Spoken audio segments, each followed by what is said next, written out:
Hi friends, welcome back to our channel.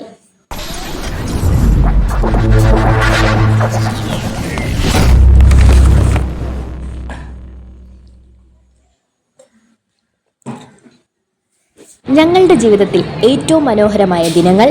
College IV, Thiruvananthapuram തമ്പാനൂരിൽ നിന്നും കേരള എക്സ്പ്രസിൽ യാത്ര തുടങ്ങി. ഓരോ സംസ്ഥാനത്തിന്റെയും സംസ്കാരവും പ്രകൃതിയും ഒക്കെ അറിഞ്ഞ് കേരളവും തമിഴ്നാടും ആന്ധ്രയും തെലങ്കാനയും മധ്യപ്രദേശും മഹാരാഷ്ട്രയും കടന്ന് ആദ്യ ഡെസ്റ്റിനേഷനായ ഉത്തർപ്രദേശ് എത്തി. വൈകുന്നേരം ആദ്യ സ്പോട്ടായ ആഗ്ര ഫോർട്ടിന്റെ ആദ്യ 3 കവാടങ്ങൾ തന്നെ ഒട്ടൊന്ന് അതിശയിപ്പിക്കുന്നതായിരുന്നു. ഓരോ കവാടം കഴിയുമ്പോൾ നേരത്തേത് കാണാൻ പോലും കഴിയില്ല. അങ്ങനെ ആ ഫോർട്ടിന്റെ പല നിർമ്മാണ രീതികളും അത്ഭുതത്തോടെ കണ്ടു നിന്നപ്പോഴാണ് ആ കാഴ്ച കണ്ണിൽപ്പെട്ടത്. അങ്ങ് ദൂരെ തലയെടുപ്പോടെ നിൽക്കുന്ന ലോകാത്ഭുതങ്ങളിലൊന്നായ താജ്മഹൽ. അങ്ങനെ അടുത്ത ദിവസം രാവിലെ താജ്മഹൽ ലക്ഷ്യമാക്കി യാത്ര ആരംഭിച്ചു. അതിരാവിലെ കോടമഞ്ഞ് നിറഞ്ഞ അന്തരീക്ഷത്തിൽ തൂവെള്ള മാർബിൾ കൊട്ടാരം. കുറേയേറെ നേരം ആ സൗന്ദര്യം ആസ്വദിച്ച് നിന്നുപോയി. അടുത്തുകൂടെ ഒഴുകുന്ന യമുന നദിയും താജ്മഹലിന് സൗന്ദര്യമേകുന്ന ഗാർഡനും ഒക്കെ കണ്ടും താജ്മഹലിന്റെ നിർമ്മാണ രീതികളും സവിശേഷതകളും ഒക്കെ അറിഞ്ഞും അവിടെ ചിലവഴിച്ചു.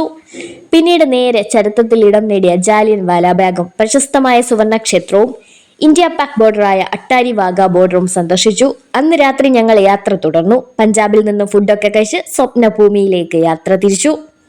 അടുത്ത ദിനം രാവിലെ ഞങ്ങൾ കാണുന്നത് മലനിരകൾ നിറഞ്ഞ് സാവധാനമൊഴുകുന്ന ബീസ് നദിയും ഒക്കെ ഞങ്ങളെ വരവേൽക്കുന്നതാണ്. തുടർന്ന് മുന്നോട്ടുള്ള യാത്ര ഒട്ടൊന്ന് ആകാംക്ഷഭരിതമായിരുന്നു. മഞ്ഞുമലകൾ കാണാനായിരുന്നു ഞങ്ങൾ കാത്തിരുന്നത്. അങ്ങനെ അന്ന് രാത്രി ക്യാമ്പിൽ ആസ്വദിച്ചു. രാത്രി -3 ഡിഗ്രി ആയിരുന്നു. തണുത്തുറച്ച രാത്രി. അടുത്ത ദിനം രാവിലെ മണാലി കാണാനായി ഇറങ്ങി. ഹഡിംബ ടെമ്പിളും ടിബറ്റൻ മൊണാസ്ട്രിയും മാൾ റോഡും സൊലങ് വാലിയും ഇന്ത്യയിലെ ഏറ്റവും വലിയ ടണലായ അടൽ ടണലും ഒക്കെ കണ്ടു. അടുത്ത ദിനം ഞങ്ങൾ പോയത് ജോഗിനി ഫാൾസിലായിരുന്നു. ആ ട്രക്കിംഗ് അടിപൊളിയായിരുന്നു. പൈൻ മരങ്ങൾക്കും ആപ്പിൾ തോട്ടങ്ങൾക്കും ഇടയിലൂടെ യാത്ര ചെയ്യുമ്പോൾ മഞ്ഞുമൂടിയ മലനിരകളും മണാലിയുടെ മടിത്തട്ടിൽ കൂടി ഒഴുകുന്ന ബീസ് നദിയും തീർക്കുന്ന മനോഹാരിത വർണ്ണനാതീതമാണ്.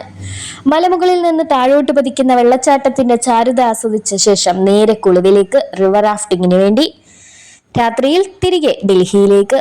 നിർമ്മാണത്തിൽ വ്യത്യസ്തമായ ലോട്ടസ് ടെമ്പിളും രാഷ്ട്രപതി ഭവനും ഇന്ത്യ ഗേറ്റും കണ്ട് സരോജിനി മാർക്കറ്റും കയറി. രാത്രി ഇന്ദിരാഗാന്ധി എയർപോർട്ടിൽ നിന്നും തിരികെ സ്വന്തം കേരളത്തിലേക്ക്. അങ്ങനെ 10 ദിവസം നീണ്ടുനിന്ന ഐവി അവസാനിച്ചു. കഴിഞ്ഞ 10 നാളുകൾ ഒരു ബുക്കിലെ താളുകൾ പോലെ മനസ്സിൽ എന്നും നിറഞ്ഞു നിൽക്കും. ഈ വീഡിയോ നിങ്ങൾക്ക് ഇഷ്ടപ്പെട്ടെങ്കിൽ ലൈക്ക് ചെയ്യൂ, ഷെയർ ചെയ്യൂ. തുടർന്നുള്ള വീഡിയോകൾ ലഭിക്കുന്നതിനായി ചാനൽ സബ്സ്ക്രൈബ് ചെയ്യൂ.